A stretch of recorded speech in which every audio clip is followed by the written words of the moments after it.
ദൈവത്തിന്റെ മുന്നിൽ നിന്ന് സത്യം ചെയ്യേ.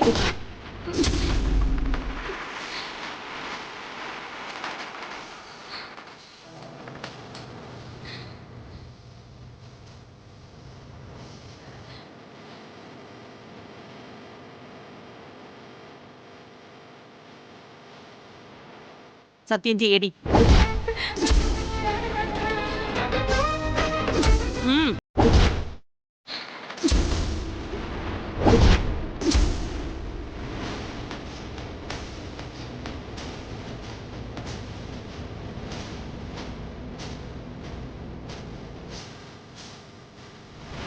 സത്യം ചെയ്യാതിരിക്കുകയോ അത് പാലിക്കാതിരിക്കുകയോ ചെയ്താൽ ഇന്ന് ഈ വീട്ടിൽ നിന്റെ അവസാനത്തെ ദിവസമാണ്.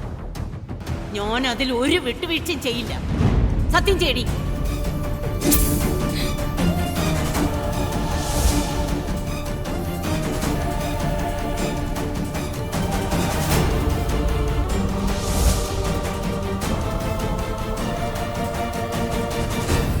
സത്യം ചെയ്യടി. തന്നെ കണ്ട ആദ്യ നിമിഷം മുതൽ എൻ്റെ മനസ്സിലുള്ളൊരു കാര്യം എനിക്ക് പറഞ്ഞേ പറ്റൂ. എനിക്ക്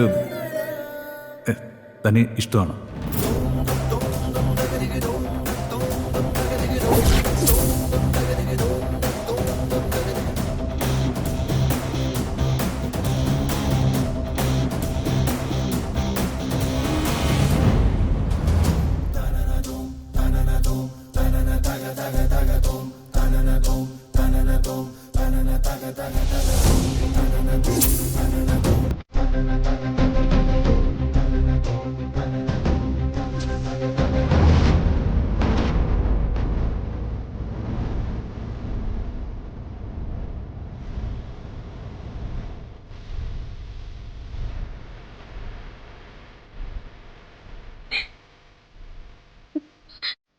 ഞാനൊന്നിനും തടസ്സം നിൽക്കില്ല. ഞാനിനി ഒന്നും എന്റെ മനസ്സിൽ സൂക്ഷിക്കില്ല. ഞാൻ മറന്നോളാം. ഇത് സത്യം.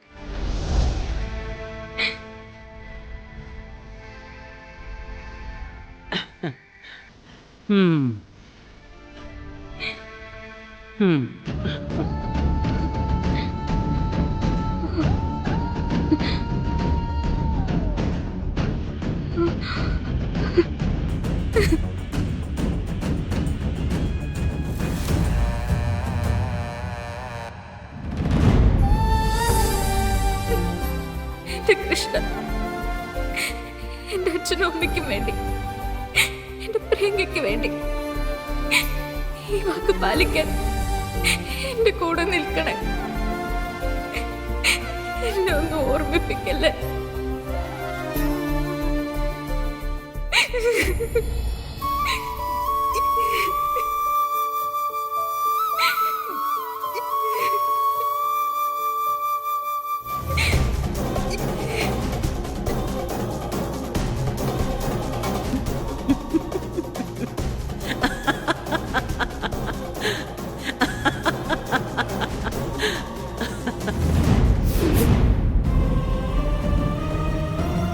കണിമംഗലം പരമേശ്വരന്റെ മോനെ മോഹിക്കാൻ എന്ത് യോഗ്യതയടി നിനക്കുള്ളത്? കണിമംഗലം പരമേശ്വരന്റെ മകനും പ്രിയങ്കയും തമ്മിലുള്ള വിവാഹം നടന്നിരിക്കണം. അതിന് നിന്നെ കൊല്ലേണ്ടി വന്നാലും ഞാനതിന് മടിക്കില്ല.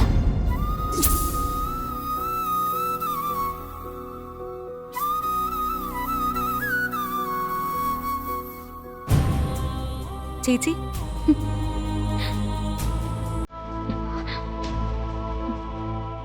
എന്തു പറ്റി? എന്തിനാ കരയുന്നേ? ഒന്നുമില്ല. പുറത്തു പോയതിന് മുത്തശ്ശി വഴക്ക് പറഞ്ഞോ?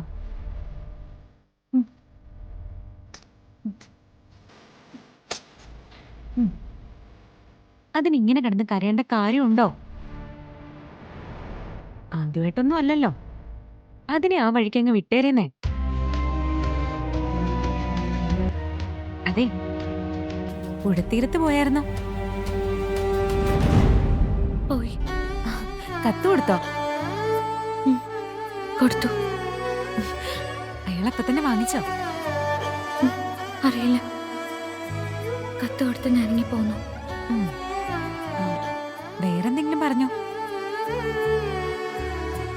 ഇല്ല. ആ അത് അയാളുടെ കയ്യിൽ എത്തിയല്ലോ, അത് മതി.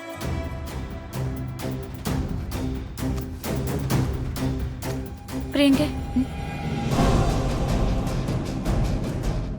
എന്താ ചേച്ചി? അത് ഈ ദേ, ഈ വെപ്രാളമൊക്കെ കണ്ടിട്ട് എനിക്ക് പേടിയാവുന്നുണ്ട്. ഒന്നും എന്റെ മനസ്സിലിരിക്കുന്നില്ല എന്ന് പറഞ്ഞ് ആരോടെങ്കിലും ചേച്ചി ഇതൊക്കെ പറഞ്ഞാലുണ്ടല്ലോ, ഇങ്ങനെ ഒരു കാര്യമേ നടന്നിട്ടില്ല, അങ്ങനെ കരുതിയാ മതി.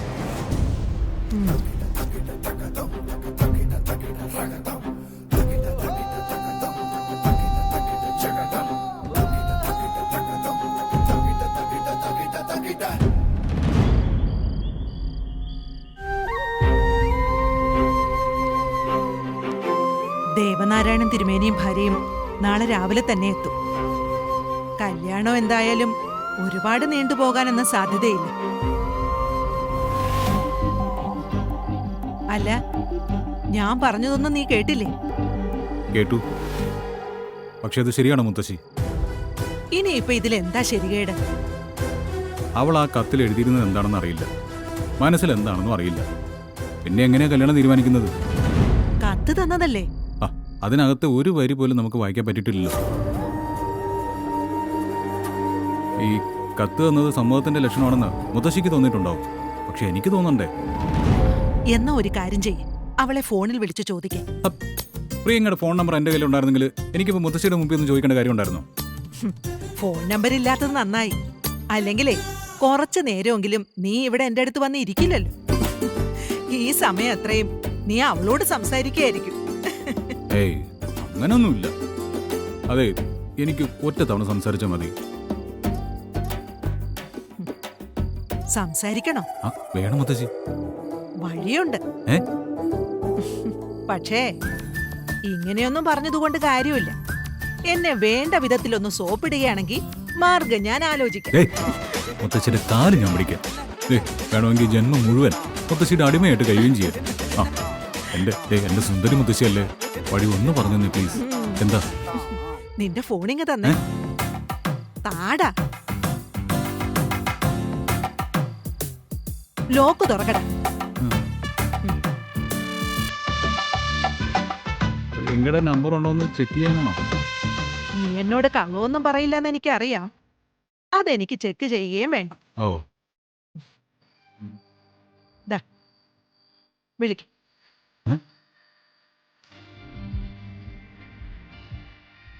ഇത് പ്രിയങ്കയുടെ നമ്പറാണോ? അതെ, സത്യമായിട്ടും? സത്യായി. ഇത് എങ്ങനെ സംഘടിപ്പിച്ചു? കണിമംഗലത്തെ ജയഭാരതി അമ്മയെ കുറിച്ച് നീ എന്താ മോനെ കരുതിയിരിക്കുന്നത്? നീ വിളിക്കടാ.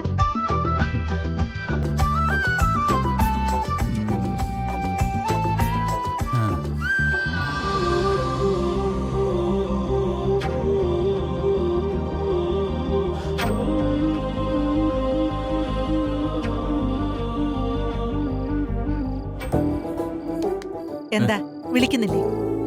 ഒരു മിനിറ്റ്, എന്താ സംസാരിക്കണം ഞാനൊന്ന് ആലോചിക്കട്ടെ.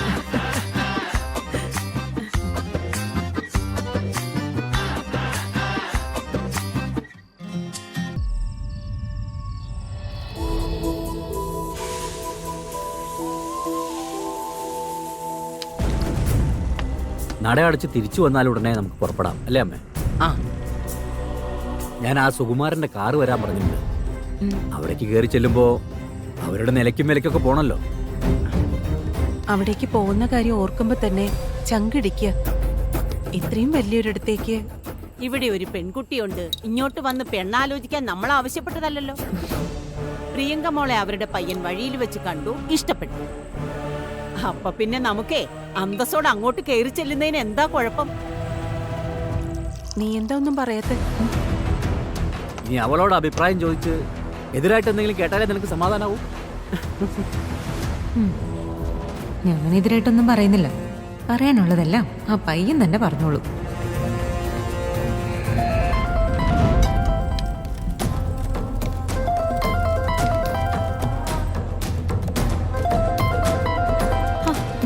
അവിടെ ഇരുന്ന് കഴിക്കേ. മോളെ രാധികേ, ആ ഫോണൊന്നും എടുത്തേ. ശരി അമ്മേ.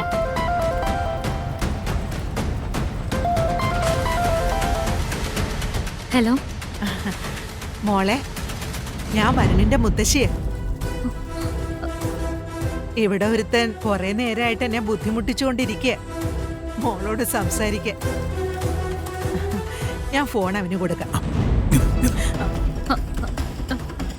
അതെ, താഴെ എല്ലാവരും ഭക്ഷണം കഴിച്ചോണ്ടിരിക്കുക. ഞാൻ അങ്ങോട്ട് ചെല്ലട്ടെ. നീ വരുമല്ലോ അല്ലേ?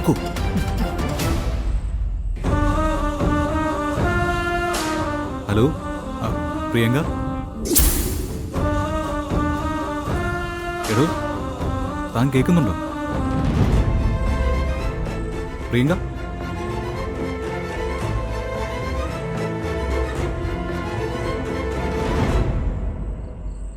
ഹലോ.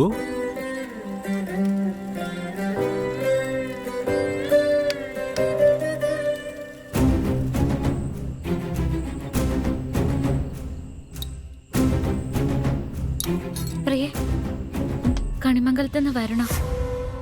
നിന്നോട് സംസാരിക്കണമെന്ന്.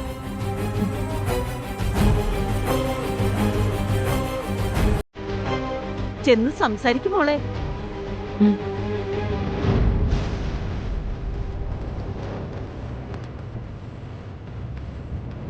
ഇപ്പോഴത്തെ കാലത്തെ പിള്ളേരൊക്കെ ഇങ്ങനെയാ. എന്തെങ്കിലും എതിർപ്പുണ്ടായാൽ തന്നെ അതൊക്കെ മാഞ്ഞു പൊക്കോളൂ.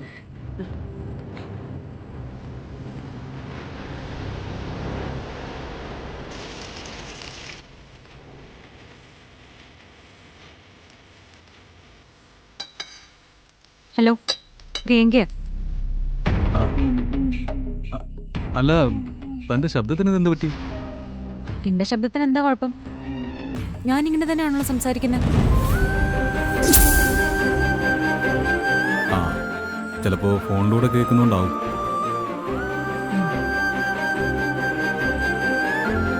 ആ, കത്ത് വായിച്ചോ? വായിച്ചില്ലെന്ന് പറഞ്ഞാൽ സങ്കടാവും. ആദ്യമായിട്ട് തന്നതല്ലേ. വായിച്ചോ? ആ ആ വായിച്ചു വായിച്ചു വായിച്ചു വായിച്ചു. എന്താ തോന്നിയത്? എന്റെ ആഗ്രഹങ്ങളാണ് ഞാൻ എഴുതിയിരിക്കുന്നത്. എന്ത് ആഗ്രഹങ്ങളായിരിക്കും എഴുതിയിട്ടുണ്ടാവുക? അയ്യോ, പെട്ടല്ലോ. ഹലോ, എന്നോട് വിഷമം തോന്നിയോ? ഏയ്, തന്റെ ആഗ്രഹങ്ങൾ നടത്തി തരേണ്ടത് എന്റെ ഉത്തരവാദിത്വമല്ലേ?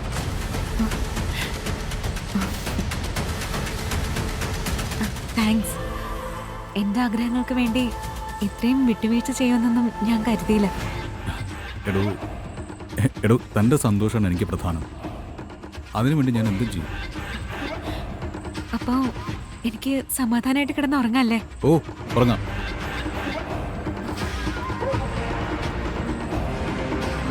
എനിക്ക് ഇപ്പൊ ഇവിടെ നിന്ന് അധികം സംസാരിക്കാൻ പറ്റില്ല. അപ്പോ ഗുഡ് നൈറ്റ്. അല്ല അല്ല, എനിക്ക് സംസാരിക്കാനുണ്ട്. അതൊക്കെ നമുക്ക് പിന്നീടാവാം. Good night.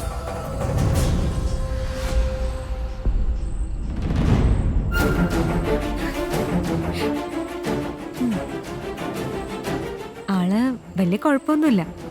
ഇനി ഞാൻ ആഗ്രഹിക്കുന്ന കാര്യങ്ങളൊക്കെ നടന്നോളും.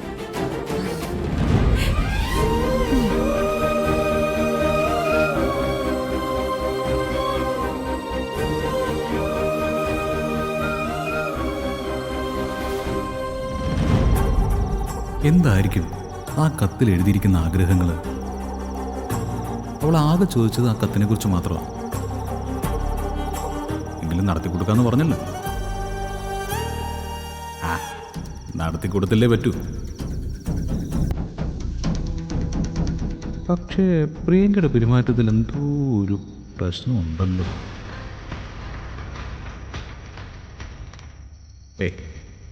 അത് ചിലപ്പോൾ വീട്ടുകാർ മുഴുവൻ ചുറ്റും നിൽക്കുന്നുണ്ടായിരിക്കും.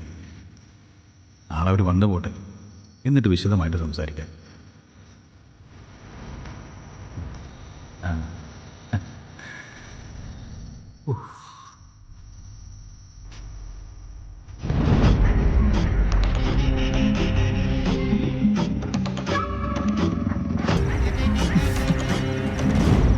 അതെ, വിവാഹത്തിന്റെ തീരുമാനം എടുക്കാൻ പെൺകുട്ടിയുടെ വീട്ടുകാര് വരുന്നതൊക്കെ കൊള്ളാം. പെൺകുട്ടിക്ക് സമ്മതമാണോന്ന് ഇതുവരെ അറിഞ്ഞില്ലല്ലോ. ദേവനാരായണൻ തിരുമേനിയുടെ മകളാണ്. ഒരു പയ്യന്റെ മുഖത്ത് പോലും നോക്കിയിട്ടുണ്ടാവില്ല എന്ന് പറയുന്നതൊക്കെ പഴയ രീതിയാണ്. അവസാനം കല്യാണം നിശ്ചയിച്ചു കഴിഞ്ഞിട്ട് പെൺകുട്ടി പന്തലിലെത്തിയില്ലെങ്കിൽ നാണക്കേട് എല്ലാവരും കൂടെ ചുമക്കേണ്ടി വരും. ഒരു കാര്യം പറയുമ്പോ കുറച്ചുകൂടി നന്നായിട്ട് പറഞ്ഞൂടെ മോളെ? ഇതിൽ കൂടുതൽ എന്താ നന്നായിട്ട് പറയാൻ? പെൺകുട്ടിയുടെ സമ്മതം നോക്കേണ്ട ആവശ്യമില്ല. അവക്ക് സമ്മതമാണ്. അത് മുത്തശ്ശിക്ക് എങ്ങനെ അറിയാം? അവൾ ആരോടാ സമ്മതം പറയണ്ടേ? എന്നോടോ നിന്നോടോ ഒന്നും അല്ലല്ലോ, അവനോടല്ലേ. അതവള് പറഞ്ഞിട്ടുമുണ്ട്. ഇനി ഇതിന്റെ പേരില് ആർക്കും ഒരു വെപ്രാളവും വേണ്ട. എല്ലാവരോടും കൂടിയാ. നാളെ അവര് വന്ന് മടങ്ങുന്നത് വരെ വാക്കുകളൊക്കെ ഒന്ന് സൂക്ഷിച്ചാൽ കൊള്ളാം. അച്ഛൻ പറഞ്ഞത് തന്നോടാ കൽപ്പന. അവർക്ക് ബുദ്ധിമുട്ടാകുന്ന ഒരു കാര്യവും തൻ്റെ നാവിന്ന് വരരുത്.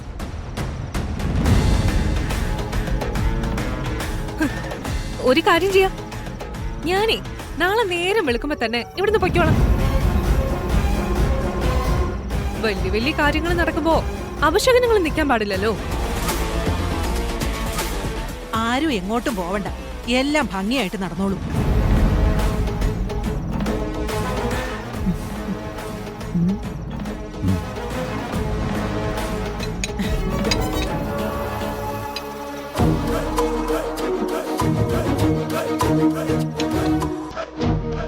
ആരായിരുന്നടാ ഫോണിൽ? കുറെ നേരം ആയല്ലോ. അത് ഞാൻ ഏട്ടനോട് പിന്നെ പറയാം.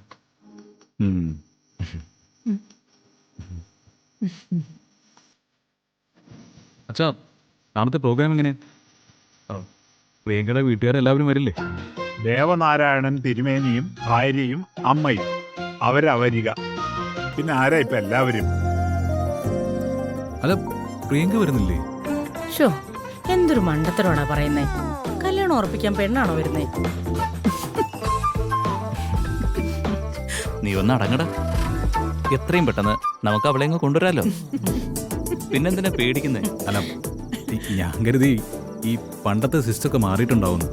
ഈ പെണ്ണിന്റെ വീട്ടിലേക്ക് ആണ് പോകുന്നതും ആണിന്റെ വീട്ടിലേക്ക് പെണ്ണ് പോകുന്നതും ഒക്കെ ഒരുപോലെ ആയിട്ടുണ്ടാവുന്നു. ഈ നാടിന് മാറ്റം വരാത്തോണ്ടൊന്നും അല്ല, എന്റെ കുഞ്ഞിന്റെ ഒരു ആഗ്രഹം കൊണ്ട് പറഞ്ഞതല്ലേ. നിങ്ങളങ്ങ് സഹിച്ചേക്ക്.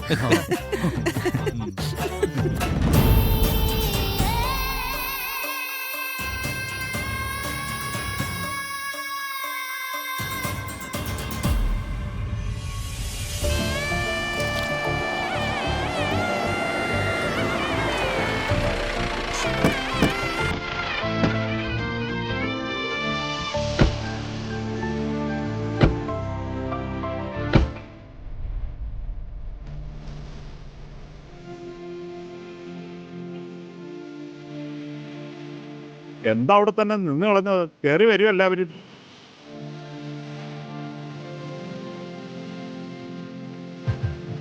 നമ്മൾ തമ്മിൽ ആദ്യമായിട്ട് കാണുകയാണ്. അല്ല, ഒന്ന് രണ്ട് വട്ടം അവിടെയും ഇവിടെയൊക്കെ വെച്ച് കണ്ടിട്ടുണ്ട്. സംസാരിച്ചിട്ടില്ലെന്നേ ഉള്ളൂ. അയ്യോ, അന്ന് എനിക്ക് വരാൻ പറ്റിയില്ല, ക്ഷമിക്കണം. ചില വിഘ്നങ്ങൾ നല്ലതാണെന്നല്ലേ പറയാറ്. കയറി വരൂ. വരൂ. വാ. വാ അമ്മേ.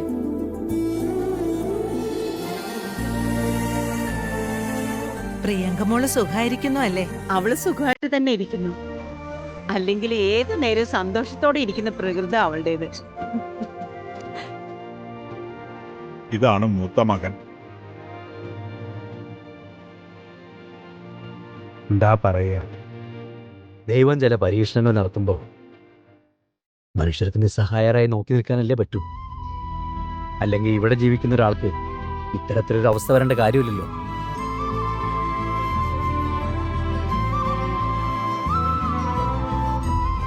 ഞാനതിനോട് പൊരുത്തപ്പെട്ടു. അപ്പൊ പിന്നെ എന്താ കുഴപ്പം? ആ, വരുൺ എവിടെ? ഞങ്ങൾക്കൊക്കെ ആകാംക്ഷ വരുണിനെ കാണാനാ.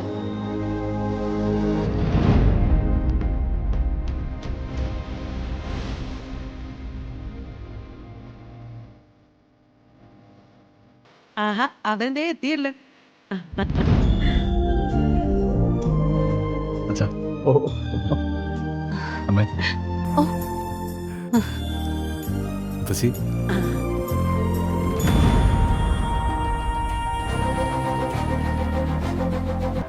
സത്യം പറയാലോ, വിദേശത്തൊക്കെ ജീവിച്ചു വന്ന ആളെന്ന് പറഞ്ഞപ്പോ ഇത്രയൊന്നും ഞാൻ പ്രതീക്ഷിച്ചില്ല.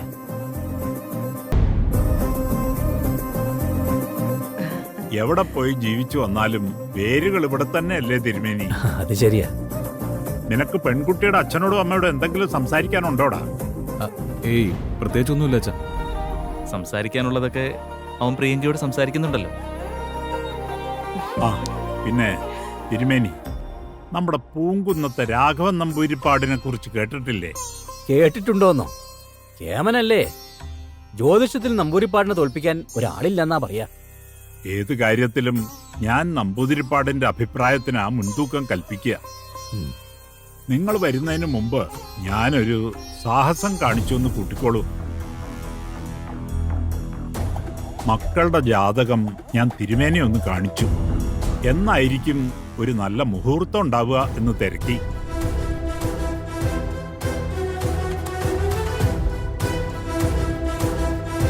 പത്ത് ദിവസത്തിനുള്ളിലാണെങ്കിൽ വിശേഷപ്പെട്ട ഒരു മുഹൂർത്തം ഉണ്ടെന്ന് തിരുമേനി എന്നോട് പറഞ്ഞു. 10 ദിവസം അങ്ങനെ പറഞ്ഞാ